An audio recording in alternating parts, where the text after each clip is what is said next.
Hi guys, ഇന്ന് നമുക്ക് മുട്ടപ്പത്തൽ കറി ഉണ്ടാക്കി വെക്കാം. അപ്പോൾ അതിലേക്ക് തേങ്ങ വറുക്കുന്നതാണ് കേട്ടോ ഞാൻ ആദ്യം തന്നെ കാണിക്കുന്നത്. അപ്പോൾ നമ്മൾ ചൂടായ ചട്ടിയിലേക്ക് ഗ്രാമ്പു, പട്ട, വലിയ ജീരകം അതും ഒന്നിട്ട് ഒന്ന് ചൂടാക്കണേ. ചൂടാക്കി കഴിയുമ്പോൾ ചെറിയ ഉള്ളി ഇട്ടിട്ടൊന്ന് ചൂടാക്കുക. ഇതിൽ എണ്ണ ആദ്യം ഒഴിച്ചിട്ട് വേണമെങ്കിൽ അങ്ങനെ ഇതിൽ വഴറ്റാം കേട്ടോ. ഞാൻ തേങ്ങ ഇട്ടതിന് ശേഷമാണ് അതിൽ വെളിച്ചെണ്ണ ഒഴിച്ചത്. ഞാൻ അതിൽ കാണിക്കാൻ വിട്ടുപോയിട്ടുണ്ടേ. വെളിച്ചെണ്ണ എന്തായാലും ഒഴിക്കണം. ഇപ്പോൾ തേങ്ങ ഇട്ടിട്ട് അതിൽ പൊടികളൊക്കെ ഇട്ടിട്ട് നന്നായിട്ട് മൂപ്പിച്ചെടുക്കുക. പൊടികളെന്ന് പറഞ്ഞാൽ മഞ്ഞൾപ്പൊടി, പിന്നെ മുളക് പൊടി, പിന്നെ മല്ലിപ്പൊടി, പിന്നെ ഗരം മസാല ഇട്ടിട്ടില്ല. നമ്മൾ ആദ്യം ഗ്രാമ്പും പട്ടയൊക്കെ ചേർത്തല്ലോ, അതുകൊണ്ട് പിന്നെ ഗരം മസാലേൻ്റെ ആവശ്യമില്ല. അപ്പം മല്ലിപ്പൊടി ഇട്ടു. പിന്നെ നന്നായിട്ട് വഴറ്റിയെടുക്കണം കേട്ടോ, നന്നായിട്ട് വറുത്തെടുക്കണം. അപ്പോഴേക്ക് പരിപ്പും വലിയ ഉള്ളി തക്കാളിയും കൂടെ വേവിക്കുക. അപ്പോൾ ഞാൻ കുക്കറിലിട്ട് നന്നായിട്ട് വേവിച്ചാണ്.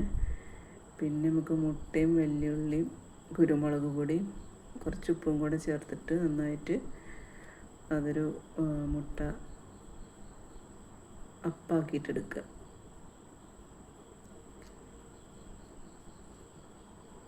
അങ്ങനെ അതുണ്ടാക്കിയിട്ട് ഇതിങ്ങനെ കഷ്ണമായിട്ട് മുറിക്കണം കേട്ടോ. ഈ മുട്ടപ്പം ചെറിയ ചെറിയ കഷ്ണങ്ങളാക്കിയിട്ട് മുറിക്കുക. അങ്ങനെ മുറിച്ചിട്ടാണ് നമുക്ക് കറിയിലിടാനുള്ളത്.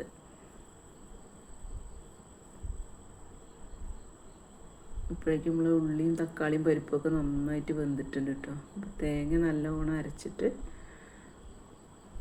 അത് ഈ കറിയിൽ നന്നാക്കി മിക്സാക്കുക.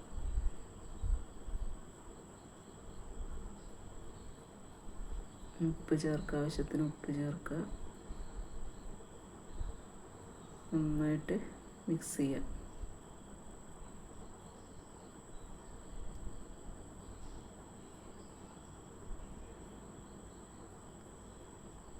അതിനുശേഷം നമുക്ക് ഈ കഷ്ണാക്കി വെച്ചിരിക്കുന്ന മുട്ട ഓരോന്നായിട്ട് ഈ കറിയിലേക്ക് ഒഴിച്ചു കൊടുക്കുക. ഒഴിക്കല്ല കേട്ടോ, സോറി, കറിയിലേക്ക് ഇട്ട് കൊടുക്കുക.